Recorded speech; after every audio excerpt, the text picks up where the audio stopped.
Allan Kardec, o codificador, imbuído desses sentimentos humanos, de perplexidade, diante desses eventos de morte e de dor, também dirigiu ao mundo espiritual a sua pergunta: como é que se pode entender essas desencarnações em massa, levando na sua caudal, no seu bojo, tantas criaturas, dedicadas ao bem, dedicadas ao mal, ainda que, segundo ele, seja mais fácil compreender a morte de um indivíduo, a enfermidade de um indivíduo torna-se muito complexa para a maioria das mentes entender essas mortes coletivas.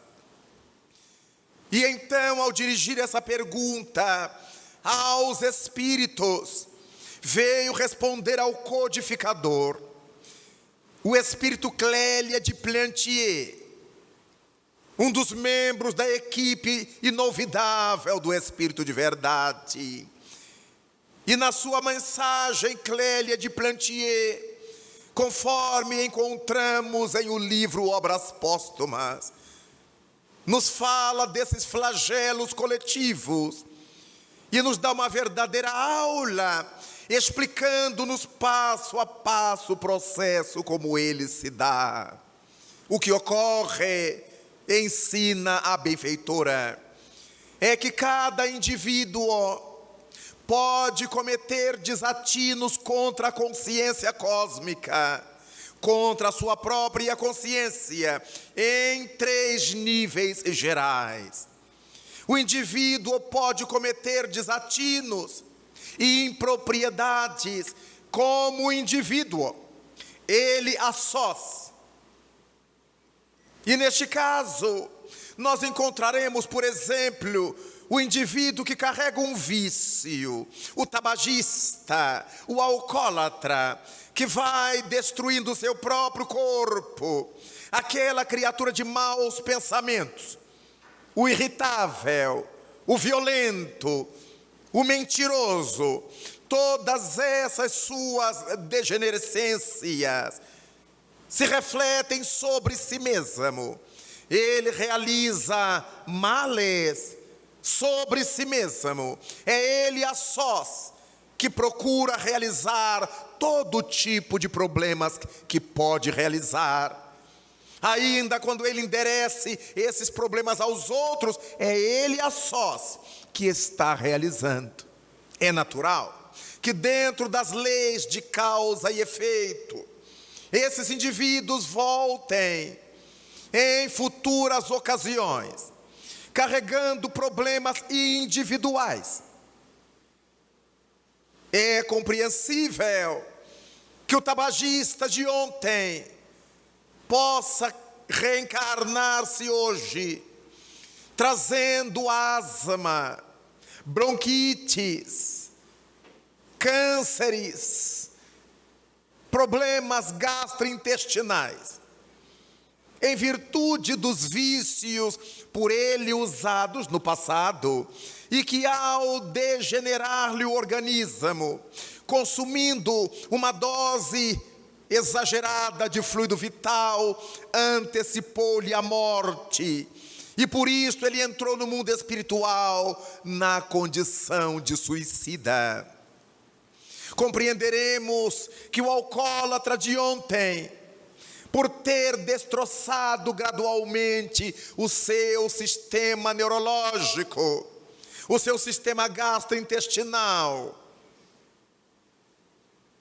retorne agora com úlceras pépticas, com úlceras duodenais, com úlceras gastrointestinais, com cânceres nessas zonas, na traqueia, na garganta. É natural que renasçam com distúrbios neurológicos, com perturbações nervosas, em razão dos malefícios que o álcool causou-lhe à estrutura neuropsicológica, E ele então regressa ao corpo físico, imprimindo no novo corpo físico as vibrações, as frequências vibratórias que carrega no seu corpo espiritual. Ele a sós. Tanto um quanto o outro poderão renascer em famílias que os amem, que os eduquem, mas não poderão impedir que eles sofram essas patologias em caráter individual. Por mais que a mãe ou o pai os amem, não poderão viver no seu lugar as próprias dores que trouxeram. Então o indivíduo que se equivocou ontem contra si, contra a vida, contra a sociedade, renasce agora com limitações em si. Aqueles que mentiram renascem hoje sob o impulso da mentira que usaram em malefício de terceiros. Por onde passam, por mais verdadeiros que sejam, na nova encarnação ninguém os acredita, ninguém os crê. Quando se casam, a mulher não acredita nele, o marido não acredita nela, os amigos não acreditam neles. Parece que eles estão fadados a uma descrença continuada de parte de todas as pessoas. Quando sofrem e o dizem, ninguém acredita. Acham que eles estão exagerando. Se estão esmolando nas ruas, ninguém os acredita. Ninguém acha que de fato estejam precisando. É que esses indivíduos, de tanto que acumularam energias envenenadas pelo vício de mentir, na nova encarnação, estão liberando essas energias envenenadas da mentira. E as pessoas que se aproximam deles registram esse fluido de mentira que liberam. E por mais que a pessoa seja honesta agora, ninguém os acredita. É uma expiação. Aqueles que fizeram mau uso do intelecto, se achando os mais espertos, os mais notáveis, gargalhando da idiotia coletiva ou da ignorância alheia, retorna agora para espiar em caráter individual o que fizeram. Estudam, por exemplo, tornam-se pessoas intelectuais, gabaritadas profissionalmente, mas ninguém lhes dá emprego. Nas empresas, eles sabem tanto que a empresa não lhes pode pagar um salário compatível, então não os contratam. Em outras empresas menores, eles não teriam acesso, porque o nível em que eles estão não pode ser por eles ocupados, tem que ser ocupado por alguém no nível mais inferior. Então, esses indivíduos se preparam, se tornam verdadeiros intelectuais e estão sempre desempregados, sempre necessitando de ajuda alheia. Por mais que eles saibam, tem que se ocupar com coisas mais simples, resgatando o tempo em que a sua mente intelectual engendrava a miséria alheia, o infortúnio alheio, eles se julgando os mais espertos, cínicos, como nós costumamos ver nestes dias que correm. Todas as questões que nós criamos individualmente, e individualmente deveremos resgatá-las.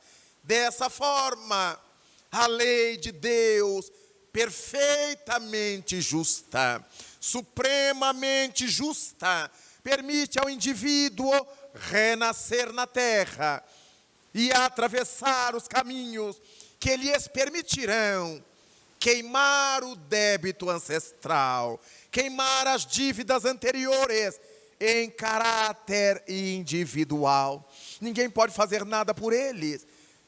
E quando começam a fazer aquilo que gostariam de fazer, a enfermidade rompe e interrompe o que eles estavam fazendo. Quando todas as portas se lhes abrem,